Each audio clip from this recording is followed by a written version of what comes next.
अफगानिस्तान में आगे क्या होगा, इस सवाल का जवाब पूरी दुनिया ढूंढ रही है।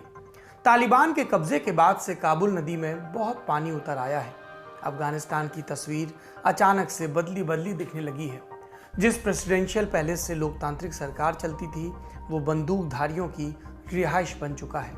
काबुल एयरपोर्ट पर कयामत बरस रही है। सड़कों पर अफरा तफरी है। बड़ी संख्या में लोग अपने ही वतन से बाहर निकल जाने की कोशिश में जुटे हैं। सोचिए, कोई किस घड़ी में, किस दुख में अपना घर, अपनी ढी, अपने मुल्क को छोड़ पाने की हिम्मत जुटा पाता है। कोई क्या खाकर उस पीड़ा के साथ न्याय कर पाएगा। अफगानिस्तान के इर्द गिर्द पैदा हो रहे हालात पर एक नजर डालते हैं। इस वक्त दुनिया भर में सबसे अधिक आलोचना अगर किसी शख्स की हो रही है तो वो है अमेरिका के राष्ट्रपति जो बाइडेन। जिन डोनाल्ड ट्रंप ने तालिबान के साथ शांति वार्ता शुरू की थी, वो भी बाइडेन का इस्तीफा मांग रहे हैं। खैर, चौतरफा आलोचना से घिरे बाइडेन 16 अगस्त की रात प्रकट हुए टीवी के सामने। कहा कि मैं अमेरिकी सैनिकों को बाहर निकालने के अपने फैसले पर कायम हूं। ये भी बोले कि मेरे पास दो रास्ते थे, या तो मैं लड़ाई खत्म करता या सैनिकों को और भेजकर इस अंतहीन लड़ाई को बढ़ने देता। मैंने पहला विकल्प चुना। पिछले 20 सालों के अनुभव से मैंने यही सीखा कि यूएस ट्रूप्स को निकालने का सही समय ना तो आया है और ना कभी आएगा। जो बाइडेन ने साफ कहा कि अमेरिकी सैनिक ऐसे लोगों की लड़ाई कतई नहीं लड़ सकते जो अपने लिए खड़े नहीं हो सकते। फिलहाल अमेरिका ने अपने सैनिकों को काबुल एयरपोर्ट पर तैनात कर रखा है और उनका दूतावास भी एयरपोर्ट से ही चल रहा है। उधर अफगानिस्तान में लड़ चुके कई अमेरिकी सैनिक और उनके परिवार वाले गुस्से में हैं। उनका कहना है कि जल्दबाजी में लिए गए एक फैसले ने सारी कुर्बानियों को गौण कर दिया। अफगानिस्तान मामले पर एक बड़ा बयान जर्मनी की तरफ से भी आया। जर्मनी नाटो सेना का हिस्सा था। उसके 59 सैनिक अफगानिस्तान के वॉर में मारे गए। जर्मनी की चांसलर एंजेला मर्केल ने कहा कि अफगानिस्तान में जो कुछ हो रहा है वो कल्पना से परे है। अफगानिस्तान में चीजें और हमारा जो गणित था उनके बारे में वो पूरी तरह उल्टा पड़ गया है। जर्मनी 10,000 से अधिक लोगों को अफगानिस्तान से बाहर निकालने की तैयारी भी कर रहा है। हालांकि काबुल एयरपोर्ट पर इतनी भगदड़ थी कि पहला जर्मन प्लेन सिर्फ 7 लोगों को लेकर उड़ गया। इसके अलावा एक अपडेट यह भी है कि तालिबान के काबुल पर कब्जा करने से खुश होने वाले देशों की सूची में रूस भी जुड़ गया है। उसने कहा है कि अफगानिस्तान अब सुरक्षित हाथों में है, अब उससे बिजनेस किया जा सकता है। अफगानिस्तान में रूस के राजदूत ने कहा कि काबुल में शांति है और तालिबान पुरानी सरकारों के मुकाबले कहीं बेहतर है। इन सब के बीच, इन प्रतिक्रियाओं के बीच जिसकी क्रिया है वो तालिबान क्या कर रहा है, उसने सभी सरकारी कर्मचारियों को क्षमादान का ऐलान किया है। स्टाफ से काम पर लौटने के लिए भी कहा है। तालिबान ने महिलाओं से भी सरकार में शामिल होने की अपील की है। अभी तक सरकार की संरचना पर वैसे कोई फैसला नहीं लिया गया है। लेकिन तालिबान कितने भी वादे कर ले, उसके प्रवक्ता जाकर कितनी भी महिला एंकर्स को इंटरव्यू दे दें, लेकिन उदार और आजाद ख्याल लोगों का उस पर से भरोसा खत्म हो चुका है। तालिबान ने बंदूक के दम पर सत्ता हासिल की है और लोगों का भरोसा नहीं जीता है। अफगानिस्तान यहां तक कैसे पहुंचा कि इतनी प्रतिक्रियाएं, इतनी क्रियाएं, इन सब का वर्णन आया, इसकी एक लंबी कहानी है और इसे समझाने के लिए हमें अतीत में जाना होगा। इसलिए आज के दुनियादारी में हम आपको सुनाएंगे अमेरिका और सोवियत संघ से भी पहले की कहानी कि किस महाशक्ति को अफगानिस्तान से भागना पड़ा। आज हम आपको बताएंगे उस फोन कॉल की कहानी जिसके चलते शुरू हुई लड़ाई 4 दशक बाद भी शांत नहीं हुई। 9/11 के हमले से 2 दिन पहले हुई उस हत्या की कहानी बताएंगे जिसकी आहट अगर अमेरिका ने सुनी होती तो हजारों लोगों की जान न जाती। मेरा नाम सौरभ द्विवेदी है और दुनियादारी में क्या अफगानिस्तान, क्या कोई और स्थान, हम आपको ग्लोब पर पसरे नक्शे में अंकित हर मुल्क की कहानी बताने की कोशिश करते हैं ताकि उस दुनियादारी से सबक लेकर हम अपने देश को बेहतर कर सकें। पिछले 4 दशक में अफगानिस्तान से 2 महाशक्तियों का बोरिया बिस्तर बन चुका है, ये हम जानते हैं। कोल्ड वॉर के दौर में सोवियत संघ और अब अमेरिका। लेकिन ये हश्र एक और महाशक्ति का हो चुका है। कहते हैं कि उसके साम्राज्य में कभी सूर्य अस्त नहीं होता था।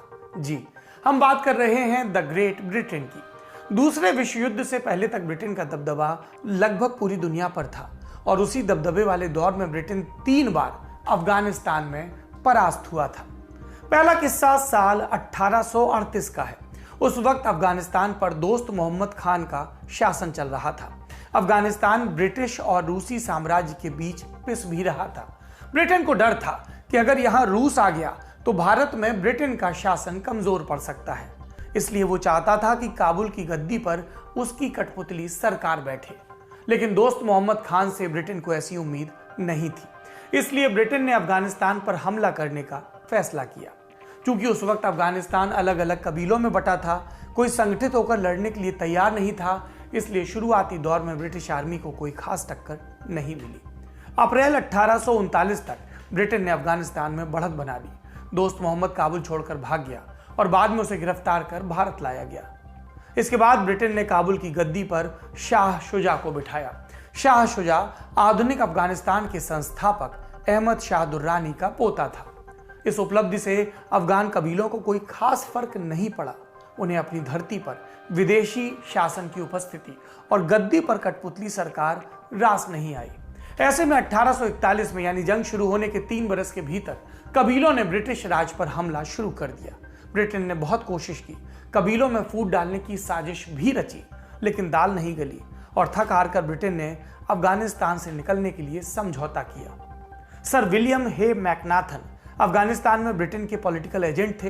23 दिसंबर 1841 को वो एक मीटिंग में हिस्सा लेने पहुंचे और जैसे ही मीटिंग खत्म हुई, अफगानों ने उन्हें पकड़ लिया और बड़ी बेरहमी से उनकी हत्या कर दी। ब्रिटेन को लगा अब देर की तो गजब हो जाएगा और ऐसे में 6 जनवरी 1842 को 16,500 लोगों का काफिला काबुल से कूच कर गया। लड़ाके इनमें से एक नाम अहमद शाह मसूद का था, जिन्हें पंजशेर घाटी का शेर भी कहा जाता है। जब 1992 में कम्युनिस्ट सरकार का खात्मा हुआ तो नई सरकार में मसूद रक्षा मंत्री बनाए गए। सोवियत के जाने के बाद भी मुजाहिदीनों में संघर्ष चल रहा था, काबुल पर कब्जे की लड़ाई चल रही थी। ऐसे में 1994 में तालिबान का गठन होता है। तालिबान शुरुआत में मसूद को साथ आने का ऑफर देता है, लेकिन अहमद शाह मसूद ने इससे साफ इनकार कर दिया क्योंकि वो तालिबानी कट्टरपंथ के खिलाफ थे। फिर 1996 में अफगानिस्तान पर तालिबान का कब्जा हुआ तो मसूद को काबुल छोड़कर भागना पड़ा। उन्होंने अगले 5 बरस तक तालिबान का मुकाबला किया। जब तालिबान पूरे अफगानिस्तान में बेलगाम घूम रहा था, तब भी मसूद ने अपना गढ़ बचा कर रखा। अप्रैल 2001 में मसूद यूरोप की यात्रा पर गए। उन्हें तालिबान के खिलाफ लड़ाई में मदद की दरकार थी। इस दौरान उन्होंने यूरोप की पार्लियामेंट में भाषण भी दिए। इसमें उन्होंने अमेरिकी सरकार को उसामा बिन लादेन के बारे में चेतावनी दी और बाद में ये बात सीक्रेट दस्तावेजों से साबित भी हुई। दस्तावेजों के मुताबिक मसूद ने अंदेशा जताया था कि ओसामा बिन लादेन का जो आतंकवादी संगठन है अल-कायदा, वो अमेरिका की धरती पर बड़े हमले की प्लानिंग कर रहा है। ये हमला 1998 में केन्या और तंजानिया में अमेरिकी दूतावास पर हुए हमलों से भी भयानक होगा, इसका अंदेशा भी जताया गया, लेकिन अमेरिका ने शायद इस पर पर्याप्त ध्यान नहीं दिया। 9 सितंबर 2001 पर पहुंचते हैं अब। इस दिन 2 पत्रकार अहमद शाह मसूद, तालिबान की आंख का कंकड़, उसका इंटरव्यू लेने आए, लेकिन इंटरव्यू के बीच में ही अचानक भयानक धमाका हुआ। असल में वो दोनों कथित पत्रकार अल-कायदा के आतंकवादी थे और उन्होंने लादेन के कहने पर मसूद की हत्या की साजिश रची थी। अहमद शाह मसूद इस हमले में बुरी तरह घायल हुए और फिर उन्हें बचाया नहीं जा सका और मसूद की मौत के 2 दिन बाद ही अमेरिका पर हमला होता है, जिसमें 3000 से ज्यादा लोगों की मौत होती है और हमले का मास्टरमाइंड वही जिसकी तरफ मसूद ने इशारा किया था, अल-कायदा का सरगना ओसामा बिन लादेन। 9/11 के हमले के बाद बदला लेने के लिए अमेरिका ने अफगानिस्तान में एंट्री की, तालिबान को हराया, लेकिन 20 बरस बाद लगता है कि वो हार बेमानी थी। अमेरिका फिर से हारता दिख रहा है, हार चुका है, बेहिसाब नुकसान के बाद चुपचाप वापस लौट रहा है, जबकि तालिबान सत्तासीन होकर मुंह चढ़ा रहा है और अफगान जनता के हालात बद से बदतर हो गए हैं। तालिबान के एक दिन के शासन में इतनी बेबसी और बेचैनी है कि भविष्य का अंदाजा लगाना मुश्किल है। जैसे कि एक कहानी चल रही है कि एक रिपोर्टर ने काबुल में 20 साल के एक लड़के से पूछा, मुस्तफ़ा, आप 10 साल के बाद खुद को कहाँ देखते हैं?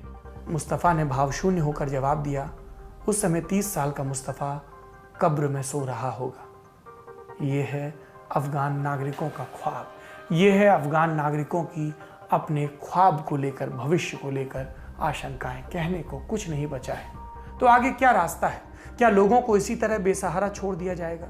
इस वक्त 2 चीजें चल रही हैं। पहली तो ये कि वियतनाम वॉर के शरणार्थियों की तरह अफगान शरणार्थियों का प्रबंध किया जाए, इसकी बात चल रही है, विचार चल रहा है, मांग चल रही है। ये वियतनाम वॉर का क्या रेफरेंस है? वियतनाम वॉर खत्म होने के बाद अमेरिका ने Indo China migration and refugee assistance act लागू किया। इसके तहत साउथ वियतनाम, लाओस और कंबोडिया के 1,30,000 शरणार्थियों को अमेरिका में एंट्री दी गई और पुनर्वास का इंतजाम किया गया। मांग चल रही कि अमेरिका इस बार भी कुछ वैसा ही करे। दूसरी मांग यह है कि अमेरिका लोगों को बाहर निकलने में मदद करे। ये मांग यूएस आर्मी के कई वेटरन भी कर रहे हैं। उनका कहना है कि जब तक लोग बाहर जाना चाहें उन्हें निकाला जाए और इस एयरलिफ्ट में यूएस आर्मी सिक्योरिटी मुहैया कराए। आगे क्या होगा ये पूरी तरह समर्थ देशों की इच्छा शक्ति पर निर्भर है। आपने उसने विस्तार से ये कहानी सुनी। आज कुछ रिकमेंडेशंस भी सुन लीजिए। एक फिल्म है वॉर मशीन, ये 2017 में आई थी। लीड किरदार में है ब्रैड पिट। ये देखने के बाद आपको समझ में आएगा कि अमेरिका अफगानिस्तान में कहां चूक गया। इसके अलावा आपको हाइना रोड भी जरूर देखनी चाहिए।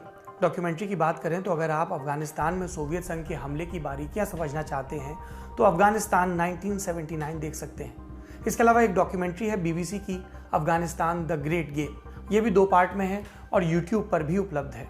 आज की दुनियादारी में इतना ही। कल फिर मुलाकात होगी, ये उम्मीद है। अपना और अपनों का ख्याल रखिए।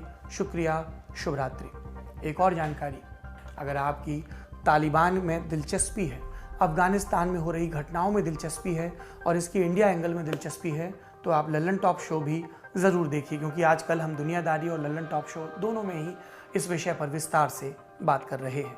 और इसीलिए मेरी एक गुजारिश और है, आपको बीते दिन का भी दुनियादारी और लल्लन टॉप शो ज़रूर देखना चाहिए। शुक्रिया।